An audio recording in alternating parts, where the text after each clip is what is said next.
नमस्कार, मैं ईशा राठौर। आप देख रहे हैं एचसी न्यूज। स्वागत है आपका इस खास पेशकश में। हरिद्वार के वेल सेक्टर 1 में अनुसूचित जाति एम्प्लॉयज वेलफेयर एसोसिएशन व अंबेडकर शिक्षा सहभागिता कार्यक्रम का आयोजन किया गया। हरिद्वार में हर वर्ष की तरह इस वर्ष भी डॉक्टर भीमराव अंबेडकर का 131वां जन्म उत्सव व प्रतिभा सम्मान समारोह किया गया। देखिए हरिद्वार से खास रिपोर्ट। कार्यक्रम में मुख्य अतिथि के रूप में पहुंची पीसीएस अधिकारी शर्मिष्ठा गौतम और इंजीनियर ललित कुमार।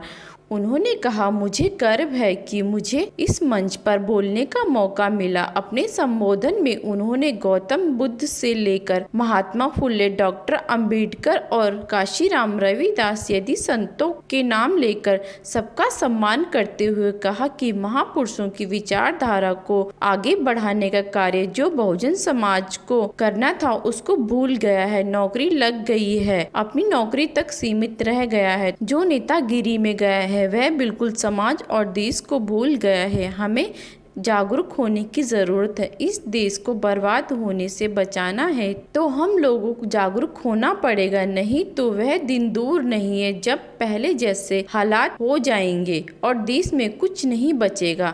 हमारे संवाददाता ने जब आइडेंटिटी छुपाने वाले लोगों के बारे में पूछा तो शर्मिष्ठा गौतम ने कहा कि अपने अंदर काबिलियत होनी चाहिए, कोई आपका हनन शोषण नहीं कर सकता। अपनी आइडेंटिटी छुपाओ या बताओ, सभी को पता है कौन क्या है। मुझे तो गर्व होता है कि मैं इस समाज में जन्मी हूँ जिसमें प्रतिभावान लोगों की कहीं तक कोई कमी नहीं है। इसी क्रम को आगे बढ़ाते हुए प्रतिभावान छात्रों को स्मृति चिन्ह व पत्र देकर सम्मानित किया। कार्यक्रम में पहुंचे बच्चों के अभिभावक सभी वक्ताओं को सुनकर गदगद हुए। राष्ट्र में चल रहे दो तरफा व्यवहार को सुनकर ज्ञान अर्जित किया और वह जानकारी वक्ताओं ने बच्चों और अभिभावकों को दी। बाबा साहब अम्बेडकर की जयंती आज पूरी दुनिया मना रही है।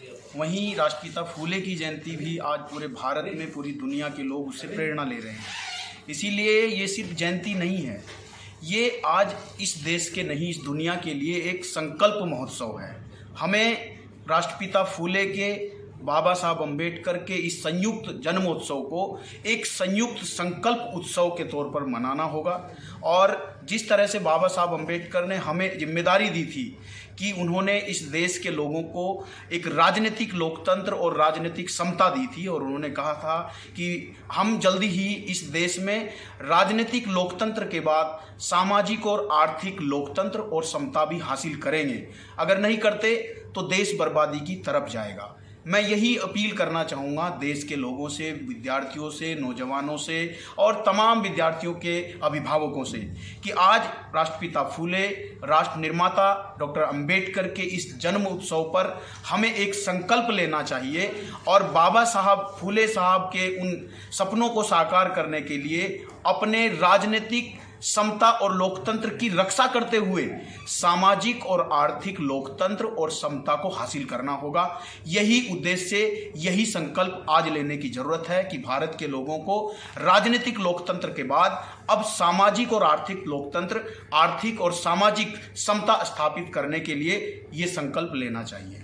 तो इसीलिए हमें इसे जन्मोत्सव के रूप में नहीं, हमें संयुक्त जयंती के रूप में मनाना चाहिए। और कोई एक जाति राष्ट्र का निर्माण नहीं कर सकती। इसीलिए बाबा साहब किसी एक जाति या संप्रदाय के व्यक्ति नहीं हैं, वो पूरे विश्व की धरोहर हैं। और हम किसी जाति में अगर बाबा साहब को बांधते हैं तो हम बाबा साहब की छवि के साथ अन्याय करते हैं।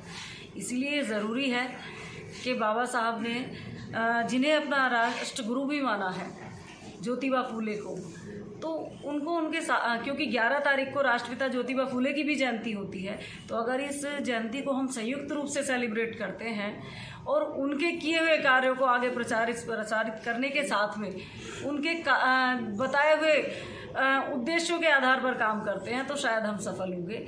वरना इस जयंती को इस तरह हम उत्सव के रूप में मनाते रहे तो उसका कोई लक्ष्य हमें प्राप्त नहीं होगा। मधुबनी के बीसपी प्रखंड में आयरा के बैनर तले मीडिया कर्मियों की बैठक व एक प्रखंड कमेटी गठित की गई। हमारे संवाददाता राकेश कुमार यादव की जानकारी के अनुसार बैठक की अध्यक्षता सच्चिदानंद चौधरी ने की। मौके पर उपस्थित आयरा के जिला अध्यक्ष दिनेश कुमार सिंह ने कहा कि मीडिया कर्मियों की जिम्मेदारी बहुत बढ़ गई है। मीडिया कर्मियों को बदनाम करने की फिराक में लगे रहते हैं। ऐसी स्थिति में हमारा संगठन मजबूत हो, हम सभी साथी मेल मिलाप रखें, समाचार संकलन में कोई बाधा उत्पन्न ना हो, अवांछित तत्वों का भी डटकर मुकाबला कर सकें।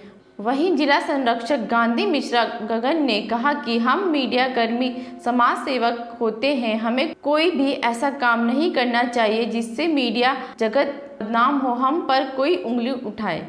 सिहोरा में आज़ादी के अमृत महोत्सव के स्वास्थ्य मेले का CHC में आयोजन किया गया, जिसका शुभ आरंभ क्षेत्रीय विधायक अशोक कुमार राणा ने किया। हमारे संवाददाता फ़हीम की जानकारी के अनुसार मेले का निरीक्षण करते हुए बेहतरीन व सफल आयोजन को देखकर CHC प्रभारी डॉक्टर विशाल दिवाकर की पीठ थपथपाई। इस मौके पर CHC प्रभारी डॉक्टर विशाल दिवाकर ने बताया कि इस मेले में आमजन के लिए तमाम तरह की स्वास्थ्य सेवाएं उपलब्ध कराई गई हैं। एक ही स्थान पर कई सुविधाएं जैसे कि विकलांग सर्टिफिकेट बनाना, आयुर्वेदिक चिकित्सा, होम्योपैथिक चिकित्सा, नेत्र रोग, आयुष्मान कार्ड, परिवार जनरल टेस्ट व जच्चा बच्चा जांच व OPD सहित तमाम सुविधाएं आमजन को निःशुल्क उपलब्ध कराई गई हैं। इस स्वास्थ्य मेले में सैकड़ों लोगों ने स्वास्थ्य का लाभ उठाया।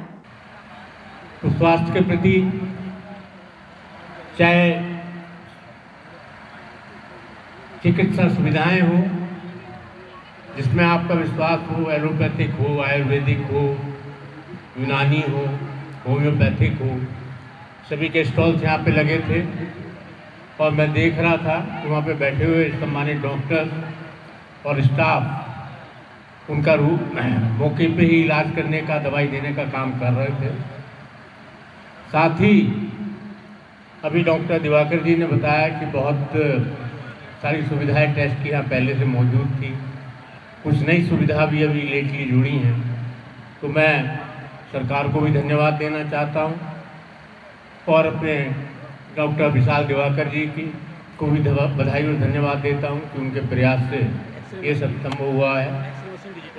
एक्सरे मशीन डिजिटल अब यहाँ पे शुरू हो गई है। अब डिजिटल एक्सरे के लिए आपको कहीं और जाना नहीं पड़ेगा। दोस्तों, साथियों, उनका प्रचार प्रसार नहीं होता था, जन जन तक उन योजनाओं की जानकारी नहीं होती थी और निस्संदेह एक आम आदमी, गरीब आदमी, गांव में रहने वाला व्यक्ति, शहर का भी बहुत बड़ा तबका उन योजनाओं का लाभ नहीं उठा पाता। सरकार का मुख्य उद्देश्य यही है कि सारी सरकारी योजनाएं जन जन तक पहुँचे। पहली सरकारों में क्या होता था, इसके लिए मैं बहुत ज़्यादा डिटेल में नहीं जानना चाहता, पर बहुत सारी योजनाएं सिर्फ कागजों में संचालित होकर के उनका पैसा किसकी जेब में जाता था ये आप मुझसे अच्छी तरह से जानते। पर अब सरकार प्रतिबद्ध है, पूरा प्रयास है कि जन जन तक सुविधाएं पहुँचें। खबरों में अभी के लिए इतना ही। देखते रहें सी न्यूज।